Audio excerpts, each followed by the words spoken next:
오늘 말씀 사도행전입니다. 사도행전 10장 9절부터 16절까지 보도록 할게요. 오늘은 하나님의 소원을 이루는 제자들이라는 제목으로 여러분들과 말씀 나누려고 합니다. 사순절 저희가 이제 제자라는 제목을 가지고 이제 계속 이렇게 시리즈로 하고 있는데 혹시 기억나시나요? 제자는 팬들과 뭐가 다르다라고 했던 내용들을 제가 4주간 계속했는데 첫 번째는 고백이 달랐습니다. 기억나시나요? 고백이 주는 그리스도시요 살아계신 하나님의 아들입니다. 그러니까 주님께서 인정해 줬죠. 그 다음에는 관계가 달랐습니다. 그래서 그냥 일반 무리들하고는 관계가 달라서 주님의 마음을 함께 나누는 관계가 달랐고요. 저번 주에는 제자가 목표가 달랐습니다. 그래서 그냥 은혜 받았다고 되는 문제는 아니고 목표가 달라지니까 제자들이 삶이 달라지더라. 오늘은 제자들을 보니까 믿음이 달랐습니다. 하나님의 소원을 이루려면 믿음이 달라야 되더라고요. 그래서 오늘은 이 주제를 가지고 여러분들과 사순절 말씀을 나누려고 합니다. 심리학에서 보니까 이런 증후군이라는 게 있어요. 파이크 증후군. 못 들어보셨죠? 네, 저도 처음 들어봤습니다. 파이크라는 거는 물고기 이름입니다. 굉장히 공격력이 강하고요. 작은 물고기를 잡아먹는 그런 고기예요. 그래서 이제 원래는 물에 이렇게 다니면 작은 물고기들 잡아먹으면서 사는 물고기를 어항에다가 물을 담아놓고 이 파이크 물고기를 이렇게 넣어놓습니다. 그리고 가운데다가 투명한 유리 벽을 이렇게 막아놔요. 그리고 이제 반대쪽 벽에다는 맛있어 보이는 애기 물고기들을 이렇게 먹이죠, 먹이. 물고기 이렇게 딱 놔둡니다. 그 파이크라는 물고기가 처음에 이제 그 물고기를 먹으려고 막 달려드는데 가운데 뭐가 있어요? 유리벽이 있어요. 그러니까 유리벽에 계속 부딪히겠죠? 또 부딪히고 또 부딪히고 또 부딪히면 주둥이가 어떻게 되겠습니까? 네, 주둥이가 난리가 나겠죠. 이게 물고기 우리도 뭐 낚시하면 알겠지만 얘네가 한번 그렇다고 해서 포기하는 애들입니까? 그렇지 않죠. 주둥이가 난리가 날 때까지 계속 박는 거예요. 박고 또 박고 또 박고 하다 보면 나중에는 얘도 이제 그래도 머리가 있으니까 나중에는 가면은 아프다라는 걸 이제 압니다. 그 이후에는 저 물고기를 바라보면서 먹으려고 할까요? 안 할까요? 안 하죠. 저 물고기가 봐서 먹으려고 하면 어디가 아파요? 입술이 아파요. 먹으려고 생각만 해도 입술이 아픈 거예요. 그래가지고 나중에는요 공격력이 싹 사라지고 저 눈앞에 보이는 저 물고기들을 잡아먹지 않아요. 그리고 시간이 지난 다음에 가운데 유리벽을 이렇게 치워놓습니다. 먹을까요? 안 먹을까요? 왜? 어디가 아프니까? 입술이 아프니까. 유리벽이 없는데도 입술이 아파가지고 못 먹어요. 저거 먹으려고 했다가 어디가 아플까봐? 그래서 저 물고기가요 주변에 왔다 갔다 하는데도 그런 사실은 먹을 수 있어요 없어요? 유리벽이 없으니까. 근데도 결국에 이 물고기가 굶어 죽는답니다. 주둥이가 아파서. 이게 파이크 증후군이래요. 이걸 보면 학습된 무기력이라고 합니다. 그러니까 자꾸 고통을 겪으면서 실패를 느끼니까 나중에 점점점 무기력해지는데 그냥 눈앞에 먹이가 있어도 눈앞에 기회가 있어도요 결국 이런 아픔을 겪었던 사람들은 눈앞에 있는 기회를 그냥 포기하면서 산다는 거죠. 이런 걸 고정관념이라고 합니다. 고정관념. 그래서 한번 이런 고정관념이 생기면 눈앞에 어떤 기회가 펼쳐져도 손만 뻗으면 기회를 잡을 수 있는데도 손 뻗어요 안 뻗어요? 어디가 아플까봐? 주둥이가 아플까봐. 이게 지금 세상을 살아가고 있는 저희들의 모습인 거죠. 아무리 기회가 있어도 과거에 그런 안 좋은 기억들이 있으면 그냥 눈앞에 펼쳐져 있는 기회도 포기하면서 살더라. 성경에 이런 사람들이 있습니다. 누구냐면 나사렛의 사람들이었어요. 이들에게는 어떤 게 유리벽이었냐면 익숙함이 유리벽이었어요. 그 당시에 예수님께서 이미 돌아다니면서 기적을 펼쳐 놓으셨는데 그래서 이제 어느 날 안식일 날 회당에서 그 나사렛에 가가지고 동네 사람들 다 모아놓고 말씀을 기가 막히게 전하는데 들어요 안 들어요? 안 들어요. 내가 너가 누군지 아는데 내가 잘 아는데 니네 그 형제들도 알고 부모도 알고 내가 너무 잘 아는데 네가 무슨 아니 얼마 전만 해도 목수일을 했었던. 그러니까 이 사람들이 본인의 익숙함에 젖어서 그 익숙함의 유리벽에 갇혀서 예수님의 말을 안 들어요. 여러분 신앙생활 오래 하면요 그래서 교회가 익숙해지면요 은혜 받기 힘들어요. 왜요? 다 알아. 다 해봤어. 한명희 원사님 안 해본 게 뭐가 있어요? 라떼는 말이야 이러면서 다 해봤고 다 경험해봤고 다 알아. 이 익숙함이 은혜 받기가 힘들다는 거예요. 이게 나사렛 같은 신앙이죠. 또 보면 이 마르다거든요. 마르다가요 오빠 그 나사로가 이제 막 죽으려고 그러는 거예요. 그래서 예수님을 막 불러오잖아요. 무슨 생각이 있었냐면 예수님만 오시면 나사로가 살 것 같은 거예요. 아무리 뭐 어떤 병이 걸렸어도 예수님만 오시면 살아날 테니 예수님을 부르는데 예수님이 안 오셔. 언제까지 기다리냐면 나사로가 죽을 때까지 기다렸다가 죽은 다음에 오시잖아요. 죽어서 몸에 냄새가 날 때 오십니다. 그러니까 마르다가 예수님에 대한 믿음이 굉장히 있거든요. 예수님만 오시면 살 수 있다. 그래서 예수님이 늦게 오시니까 아쉬워하는 거예요. 예수님만 오셨으면 분명히 살 수 있었는데. 마르다가 예수님에 대한 믿음이 굉장히 좋았는데도 그래도 죽은 사람은 살릴 수 없을 것 같은 자신의 상식이라고 하는 이 벽에 갇혀서 예수님의 능력을 온전히 믿지 못합니다. 그 예수님이 야, 이 지금 무덤의 문을 열어라 이러니까 마르다가 뭐라 그러냐면 지금 열면 냄새가 나서 굳이 열 필요 있다는 거 없다는 거예요. 없다는 거예요. 왜 냄새 나는데 이 문을 열려고 합니까? 예수님에 대한 믿음이 있지만 그래도 죽은 사람은 살릴 수 없을 거라고 하는 자신만의 상식에 갇혀 있는 거예요. 또 있습니다. 포로 귀환 때 70년 만에 돌아온 사람들이죠. 예레미야가 포로로 잡혀갈 때 얘기했어요. 뭐라 그랬냐면 니네들이 잡혀가도 70년 있다가 돌아올 것이다. 근데 기가 막히게 자기네들이 포로로 잡혀갈 땐 바벨론이라고 하는 나라였는데 페르시아로 이 나라가 바뀌었거든요. 나라가 바뀌었어요. 나라가 바뀌었는데도 하나님의 은혜로 갑자기 니네들은 니네 나라로 돌아가서 성전을 지으라는 거예요. 이거 누구의 은혜예요? 하나님의 은혜죠. 이게 어느 날 우연히 일어난 게 아니고 예레미야의 예언대로 된 거예요. 그럼 누구의 뜻이에요? 하나님의 뜻이에요. 그래서 성전 건축을 막 합니다. 근데 갑자기 그 방해자들이 나타나가지고 그 당시에 또 다른 왕이 니네들 아무래도 수상하니까 성전을 짓지 말라고 명령을 내려요. 여러분, 하나님의 명령이 있어요? 왕의 명령이 있어요? 고민해 봐야죠. 코로나 때 하나님의 명령이 있어요? 하나님 대통령의 명령이 있어요? 그래가지고 못 모인 거예요. 성전을 짓다가 왕이 명령할 때 어떡해. 그래도 하나님께서 보내셨으니 분명히 뜻이 있겠지라고 하면서 분명히 하나님께서 보냈으니 지금 당장은 못 져도 기회가 또 오지 않겠습니까? 기회가. 그런데 한번 이렇게 실패를 겪으니까요, 기회가 와도 기회를 못 봐요. 몇 년 동안? 16년 동안 하나님이 답답해가지고 학계에 스가랴고 하는 선지자를 보내서 야, 니네들끼리만 좋은 곳에서 살면 어떡하냐. 16년 동안 저 성전을 짓다 말아가지고 거지처럼 되어 있는데 니네 언제까지 그러고 있을 거야? 못 보는 거예요. 학계와 스가랴가 가니까 그때서야 아차 이러면서 성전 짓는 거 아닙니까?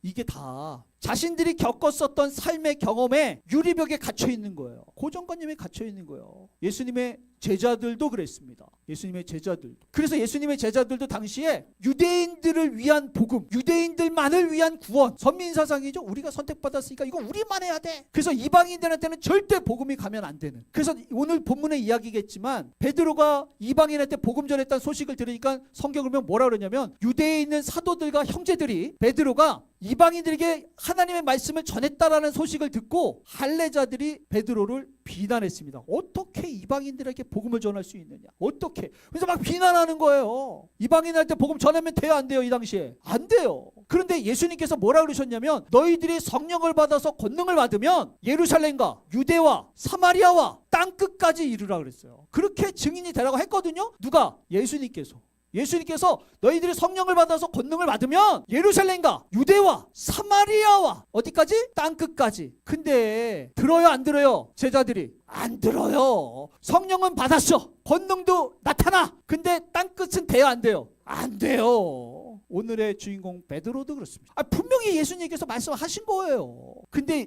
우리의 습관과 생각과 고정관념이 쉽게 바뀝니까? 안 바뀌어요. 여러분, 예수님께서 십자가에 죽으시면서 그래서 그냥 죽으시고 끝나신 게 아니고 우리에게 죽으신 다음에 성령을 주셨죠. 그러면 하나님의 은혜와 주의 성령을 주셨다라고 하는 건 이제 하나님께서 새로운 계획을 시작했다는 거예요. 새로운 시즌이 나왔다는 거예요. 그럼 거기에 맞추어서 제자들이 달라져야 되는데 제자들은 그렇지 못한 거예요. 오늘의 주인공 베드로도 그렇습니다. 그래서 유명한 이야기 아닙니까? 베드로가 환상을 보는 이야기, 환상에 먹을 것 잔뜩 있는 이야기. 오늘 이 이야기를 통해서 하나님께서 제자들의 새로운 생각을, 새로운 시즌을 준비하는, 하나님의 소원을 새롭게 준비하는 이 믿음을 만들어 주세요. 우리가 오늘 말씀을 통해서 우리 산정교회 또한 새로운 믿음을 소유했으면 좋겠습니다. 특별히 하나님의 소원을 이룰 수 있는 새 믿음을 가져서 저와 여러분 속에, 이 산정교회 속에, 이 시대에 하나님께서 분명히 이루시고자 하는 하나님의 소원이 있을 텐데, 여러분, 우리 그 소원 이루면서 살아가자고요. 할렐루야. 베드로가요, 성령을 받았더니 완전히 새로워졌어요. 잘 아시죠? 베드로가 그 전에 어떤 사람이었느냐? 베드로는 예수님이 십자가에 죽겠다고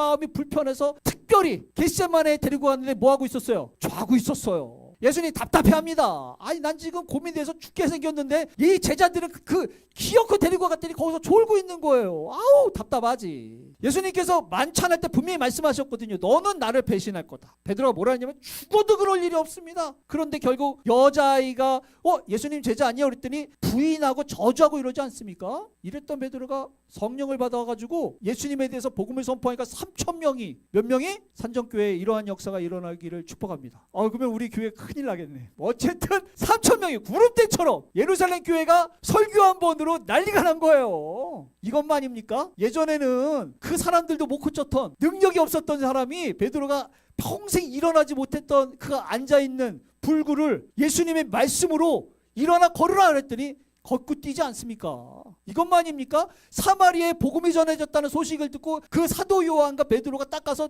기도를 해주니까요 막 성령이 임하는 거예요. 이것만이 아닙니다. 그 옆에 요빠라고 하는 도시에 가가지고 딱 갔더니 죽어있는 여인이 있었어요. 죽었어. 그랬더니 가가지고 다 기도해 주니까 죽었던 여인이 살아나요. 대단한 거 아니에요? 이천서 목사가 이 정도 되면 교회 부흥하지 않겠어요? 이 정도 되겠죠? 목사님 죽어가고 있어요. 그래 내가 딱 기도해가지고 막 응급실 가가지고 막 기도했더니 막 다 살아. 할렐루야. 이런 부흥하겠죠? 베드로가 그런 거예요 지금. 여러분 이거 지금 보세요. 성령을 받기 전 베드로, 성령을 받은 이후의 베드로 완전히 달라집니다. 권능이 막 임하는 거예요. 근데 하나님의 소원을 이루기에는 부족해. 하나님의 당시 시대적 소원을 이루기에는 베드로가 부족했어요. 뭐가 부족했느냐? 권능은 임했는데 자신의 고정관념에 빠져서 열방까지 가가지고 주의 복음을 전하기에는 생각도 못하는 사람이었어요. 이 새로운 시즌이었거든요. 그래서 하나님께서 성령을 주시고 권능도 주셨는데 이것들이 열방에 나가 복음을 전할 생각을 안 하네. 복음은 누구 거니까?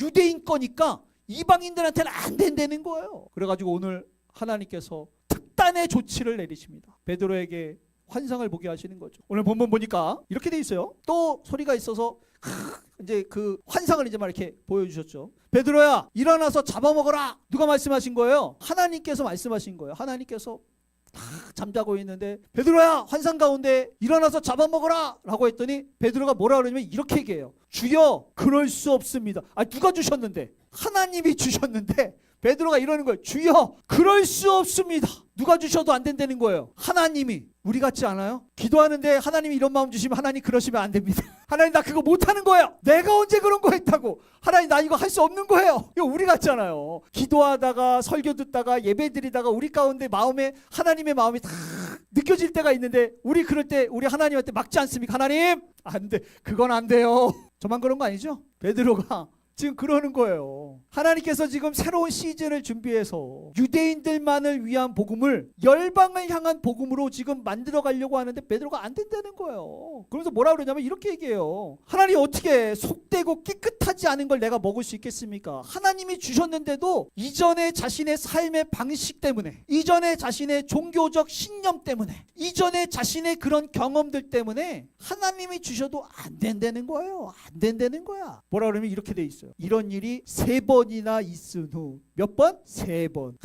고집 세죠? 누가 주셨는데도 안 된다는 거예요? 하나님이. 여러분 산정교회 이러지 않았으면 좋겠습니다. 하나님한테 안 돼요 이러는 교회가 아니었으면 좋겠어요. 우리가 생각했을 때는 좀 아닌 것 같더라도, 우리가 생각할 때는 도저히 할 수 없는 것 같더라도, 우리가 생각할 때는 한 번도 생각해보지 못한 거더라도 하나님이 마음 주시면 뜻이 있겠지. 할렐루야. 뜻이 있겠지. 뜻이 있겠지. 우리가 그런 생각을 해본 적이 없는데 기도하면서 예배드리면서 설교를 들으면서 혹 그런 마음이 들면 하나님의 뜻이 있는 줄 믿으시기를 부탁드려요. 베드로가 지금 얘기하는 거예요. 하나님 안 돼요. 내가 언제 그런 걸 종교적인 신념 때문에 내가 먹은 적이 있습니까? 그래서 여러분 우리가 하나님의 소원을 이루려면요 이런 고정관념을 깨트릴 수 있는 믿음이 있어야 돼요. 그러니까 새로운 믿음이 있어야 돼요. 권능이 나타나도 하나님의 소원을 이루는 게 아니에요. 죽은 자를 살릴 수 있는 권능이 막 나타나도요 하나님의 소원을 이루는 게 아니에요. 하나님의 믿음을 가지고 있어야, 하나님의 소원에 하나님이 원하는 믿음을 가지고 있어야 하나님의 소원을 이루어가는 거예요. 여러분 산정교회 그런 교회 되어야 되지 않겠습니까? 어떻게 해야지 이전에 내가 10년, 20년, 30년 이렇게 신앙생활해 오면서 나도 모르게 쌓였었던 이 종교적 고정관념에서 어떻게 벗어날 수 있느냐? 어떻게? 3가지 이야기하겠습니다. 첫 번째는요, 여러분 상식에서 벗어나야 돼. 그전에는 우리가 우리의 상식대로 살았어. 우리가 다 생각해보면, 우리가 다 계산해보면 견적 딱 나와. 아까 마르다처럼. 그죠? 그러니까 우리가 된다 안 된다를 누가 정해요? 내가 정하는 거예요. 내가. 베드로가 이 환상을 다 보고 그 가이사랴에 있는 고넬료라고 하는 백부장, 이방인이죠. 백부장의 하인이 찾아왔어요. 우리 집에 가달라고. 옛날 같았으면은 성경에 보니까 뭐라 하냐면 이렇게 돼 있어요. 이르되 유대인으로서 이방인과 교제하며 가까이 지내는 것이 위법이에요. 위법. 그래서 내가 절대 가지 않으려고 했는데 하나님께서 내게 지시해가지고 아무도 속되다 하거나 깨끗하 하지 말라. 깨끗하지 않다 하지 말라. 이렇게 얘기했다는 거예요. 그러니까 베드로가 내가 옛날 같았으면 절대 안 되는데 하나님이 3번 하셨으니 무슨 뜻이 있겠지. 할렐루야. 무슨 뜻이 있겠지. 할렐루야. 여러분 이게 하나님이 일하시는 방법이에요.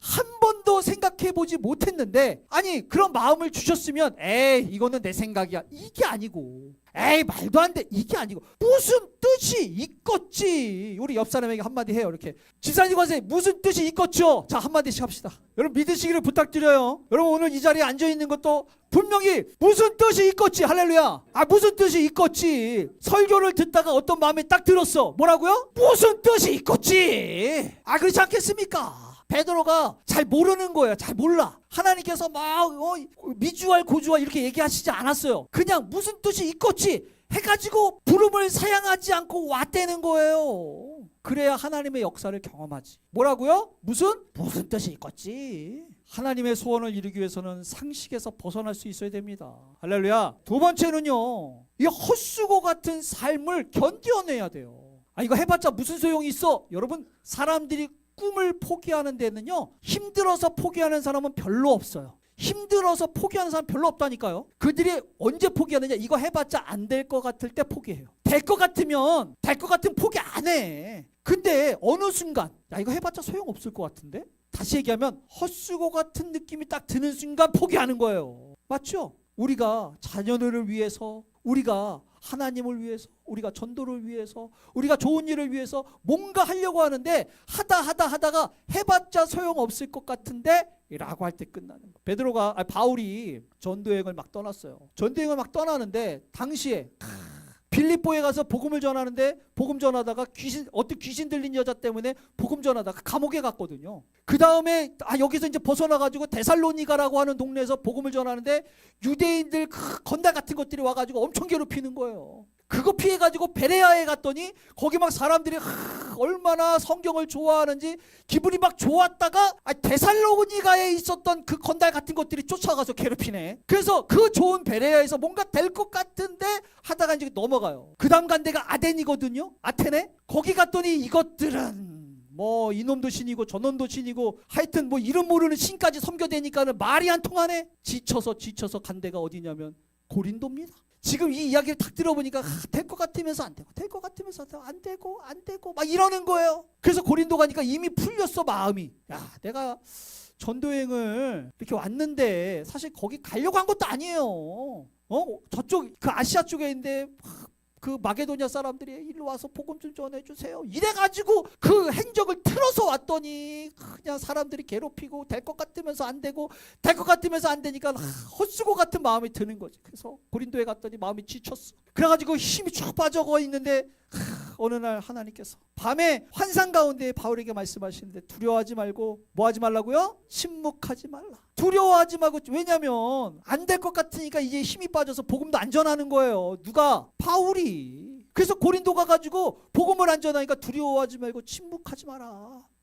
내가 너와 함께 있을 거고 어떤 사람도 너를 대적하지 못하도록 못할 것이며 이 성에 내 백성이 많다. 네 눈에는 안 보이겠지만 많다. 그러니까 그때 바울이 비로소 힘이 쭉 빠져 있어서 헛수고 같으니까 힘이 쭉 빠져 있는데 고린도에서 무려 1년 6개월 이렇게 있어 본 적이 별로 없어요. 이후에 에베소에서 한 3년 정도 있는 것 빼고는 제일 오래 있었어요. 여기서 힘이 쭉 빠져 있어가지고 아무 열매도 맺지 못할 것 같은데 고린도에서 무려 1년 6개월 동안 사역을 합니다. 아굴라와 브리스길라라고 하는 유명한 동역자들을 여기서 만나고 이 고린도 교회가요 막 성령이 임해가지고 성도들이 막 자기네들끼리 성령의 역사를 성령의 은사들을 막 발휘하면서 엄청나게 물론 싸워서 시끄러웠지만 부흥은 엄청나게 일어났어요.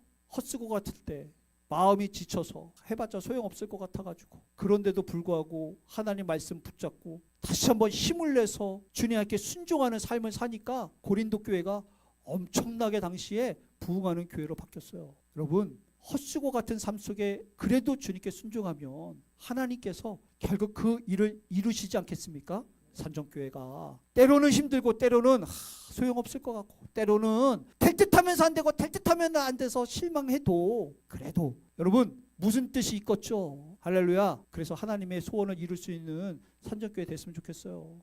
마지막으로는요, 보니까 실패 같은 삶 속에서도 순종해야 되는 거예요. 실패를 경험해서 성전을 16년 동안 냅둔 그 포로 귀한 사람들 기억나시죠? 바울이 복음을 전하러 하나님께서 말씀하셨어요. 로마에 가서 복음을 전하게 해줄 테니 걱정하지 마라. 그래가지고 배를 타고 가는데 풍랑을 만나는 거 아닙니까? 배가 막 파손되려고 막 거의 짐 버리고 막 이제 끝났어요. 끝나 보여. 이제는 야 여기서 다 죽었다 생각하고 있는데 베드로가 뭐라 그러냐면, 그런 상황 속에서 바울아 두려워 말라. 내가 가이사 앞에 가서 서겠고 또 하나님께서 너와 함께 행하는 자를 다 내가 너한테 줬다. 그러니 안심하라 라고 말씀하셨다는 거예요. 그러면서 지금 그 풍랑 가운데 언제 배가 파손될지 몰라서 바다 위에서 죽을지 모르는데 바울이 이렇게 얘기해요. 사람들 앞에 막 혼비백산하고 있는데 말씀하신 그대로 되리라고 나는 하나님을 믿는다는 거예요. 지금 풍랑 속에 배가 지금 뒤집어지기 일보 직전인데 말씀하신 대로 되리라, 나는 하나님을 믿는다는 거예요. 지금 야 로마에 복음 전하러 갔다 지금 죽게 생겼는데 우리 같았으면 야 괜히 왔다 또 이러는 거 아니겠어요? 그냥 내가 예루살렘에 있을걸 괜히 로마 간다고 해가지고 이게 뭐야? 그러다가 결국 배가 파손됐어요, 안 됐어요? 됐어요. 파손이 됐다고. 근데 겨우겨우 살아가지고 그 멜리데 섬에 들어가 있는 거 아닙니까?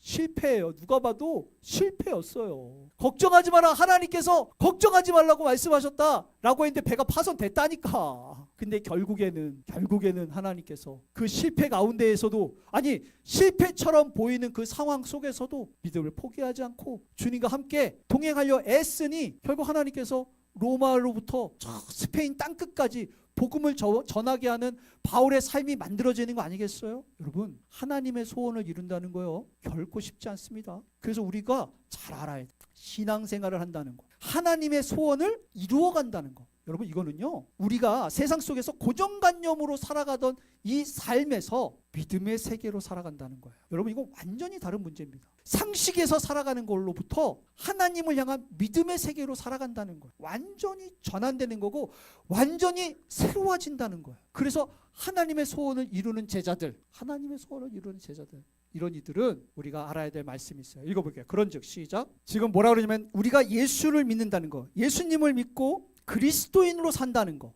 특별히 지금 사순절, 제자가 준비되어지는 이 기간 사순절, 제자가 된다는 것은요 이전의 삶의 방식을 버리고 새로운 피조물이 된다는 겁니다. 보라, 새 것이 되었다. 옆 사람 보세요. 새 것 같아 보여요? 어떻게 새 것처럼 보여요? 그대로예요? 새로운 피조물인데, 여러분 앞으로 저기 주일날 예배드리러 오시기 전에는 토요일 저녁에 팩이라도 좀 하고 오세요. 우리가 그리스도인으로 산다는 것은요 세상에서 살아갔었던 삶의 방식을 버리는 거예요. 그리고 새로운 방식을 쫓는 거예요. 믿음의 방식을, 하나님의 방식을. 하나님의 소원을 이루려면 하나님의 방식으로 살아야만이 가능합니다. 그렇기 때문에 하나님을 믿기 전 이천수가 절대로 어떻게 하나님의 소원을 이루어갈 수 있겠습니까? 새로운 마음으로, 새로운 생각으로, 새로운 세계관으로, 새로운 신념으로 우리가 이전의 방식을 다 버려야만이 하나님의 소원을 이루는 기적의 주인공 될 수 있는 건 아니겠어요? 새로운 피조물이 되는 거예요. 그래서 다시 한번 읽어볼게요. 자, 너는 마음을 다하여 시작. 이전에는 우리가 내 명철을 의지하려고 고민하고 생각하고 내가 가지고 있는 상식으로 살려고 애썼다면 이젠 그거 버리고 범사의 하나님을 인정하라는 거예요. 어떤 하나님? 우리를 새롭게 인도하시는 하나님, 우리를 새롭게 인도하시는 하나님을 우리가 인정하면서 우리가 그분의 인도하심을 따라가야 하나님께서 하나님의 새 일을 행하시는 거죠. 이런 사람들이 바로 주님의 제자이며 이런 사람들이 비로소 그 시대에 하나님께서 품고 있는 하나님의 소원을 이루어 가는 겁니다. 우리 산정교회가 하나님 앞에 부흥을 꿈꾸고 있습니다. 하나님 앞에 100명이라고 하는 꿈을 가슴에 품으며 우리가 지금 기도하면서 노력하고 있습니다. 결코 쉽지 않다고 생각합니다. 될 듯하면서 안 되고 될 듯하면서 안 되고, 때로는 실망과 때로는 좌절과 때로는 절망이 끊임없이 우리 앞에 유리벽처럼 우리를 각오로 막는 것처럼 느낄 때도 있을 겁니다. 그럴 때 우리가 주님 바라봤으면 좋겠고, 그동안의 경험보다는 새롭게 나를 인도하실 주님을 신뢰했으면 좋겠고, 그럴 때마다 우리가 지금 이야기했던 하나님의 꿈을 이룬 성경의 주인공들처럼 결국에는 주님 때문에 승리해서 이 시대에 살아계신 하나님을 증명할 수 있는 산정교회 되어지기를 축복합니다.